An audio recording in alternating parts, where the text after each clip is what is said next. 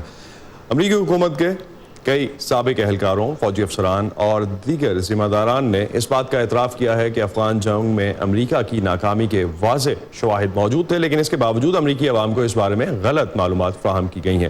اس کی تفصیلات دیکھیے ہماری ویب سائٹ پر urduvoa.com اور اس کے علاوہ آپ اس پر اپنی رائے بھی دے سکتے ہیں جو کہ آپ facebook.com/VOA اردو کے پیج پہ آ کے دے سکتے ہیں اور ٹویٹر ہینڈل پہ بھی ہم سے آپ بات کر سکتے ہیں @urduvoa. تازہ ترین خبریں، اہم واقعات، آڈیو ویڈیو رپورٹس اور تجزیے دیکھنے، سننے اور پڑھنے کے لیے ڈاؤن لوڈ کیجیے VOA اردو کی نئی ایپ. خبریں اب ہر وقت آپ کی مٹھی میں.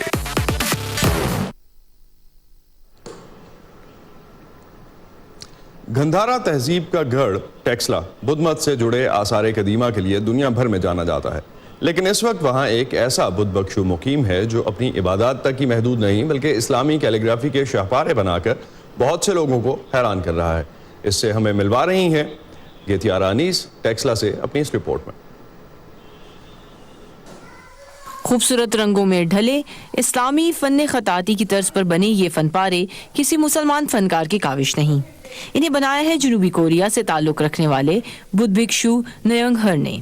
نیونگ ایک اسکالر ہیں جو ریزیڈنٹ کلچرل اور رائٹرز پروگرام کے تحت 3 ماہ کے لیے پاکستان میں مقیم ہیں. انہوں نے اپنے فن کے اظہار کے لیے اسلامی طرز خطاطی کا انتخاب کیوں کیا، اس کی کہانی بھی بہت دلچسپ ہے. کچھ عرصہ پہلے میں سوات شہر میں داخل ہو رہا تھا. اس وقت آسمان پر کالے بادل چھا رہے تھے، تیز ہوا چل رہی تھی. پتہ نہیں کیوں لیکن مجھے محسوس ہوا کہ مجھے اسلامک کیلیگرافی پر کام کرنا چاہیے. یہ ایک انجان سا احساس تھا، اس لیے میں نے یہ کام شروع کر دیا.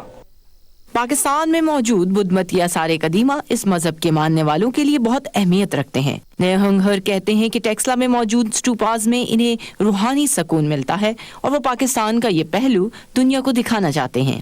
اس سرزمین نے بدھ مت کا سنہرا دور دیکھا ہے. موریہ خاندان کی بادشاہ سے لے کر دنیا کی پہلی یونیورسٹی اسی شہر تکشلا میں بنی. گوتم بدھ کے ذاتی مالج انہی درسگاہوں میں تعلیم حاصل کر گئے. جن راہب نے کوریا میں بدھ مت پہنچایا ان کا تعلق بھی خیبر پختونخوا کے ہی علاقے سے تھا. میں آج بدھ مت اور پاکستان کے درمیان ایک برج کا کام کرنا چاہتا ہوں. اس سنہری دور کی یاد تازہ کرنا چاہتا ہوں. ان کی بنائی 22 پینٹنگز کی اسلام آباد میں نمائش بھی کی گئی. نیہنگ کے بقول یہ تصاویر کائنات میں اچھائی اور برائی کی عکاسی کرتی ہیں، لیکن وہ پاکستان میں خیر سگالی کا پیغام لانے کے علاوہ کچھ دیر پا کرنے کا ارادہ بھی رکھتے ہیں.